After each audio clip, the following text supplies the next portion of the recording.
Over here at Blacktail, I feel like the scenery is like really coming together. I think I'll still add some more trees here, but just recently I sprinkled in, I want to say about 45 more trees to this area. And I went back and I added some of the tree types that I already had. So, you know, some of these taller, dark trees are supposed to represent spruces and firs. I added a number of them down here on this end of the scene. It's really hard to tell which ones are new and which ones are old, but like these two right here are new, but obviously I think they blend very well with the trees that were already in place. You can't really tell that they're new, and I tried to make them the exact same way, so that worked out. But I think what will be immediately obvious is that there's also some very bright spring green trees mixed in here as well.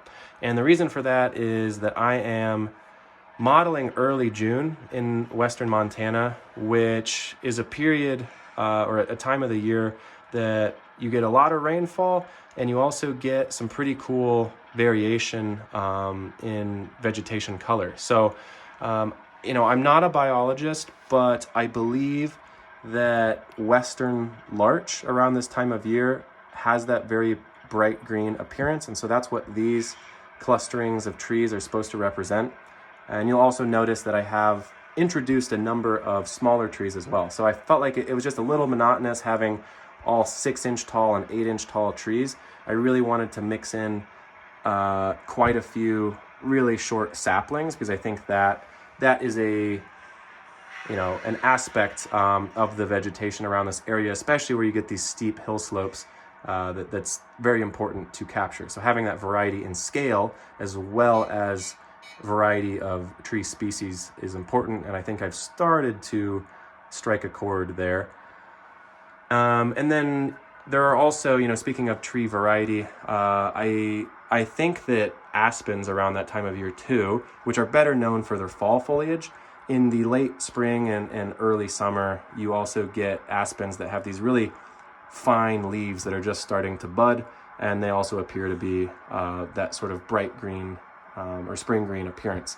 So you can kind of tell this is supposed to represent an aspen. It's got more of a bulbous top. I used ground foam to represent those really fine leaves. Here's a clustering of trees where we got some aspens, but also one of those western larches. The western larches are made the exact same way that I make all the other spruce and fir trees that I already had in place. These are just utilizing a spring green colored 2mm static grass flock from Silflor. So like that tree, the one behind it, and all the trees around it are made exactly the same way, just different coloration. And then the aspens, as I mentioned, these are also the same. They're just cut to a different profile at the top to be a bit more bulbous. And as I mentioned, these have ground foam instead of static grass fibers. So, all right, before I forget too, you might notice that I'm also introducing a few bushes. I'm using, what did I do here? I've got some Scenic Express, what is it? Super tree material that I broke into small chunks, and then I covered those with a variety of static grasses, sprinkled those with some ground foam. And I think having those just in a few places, you know, I've got one right there tucked under a tree.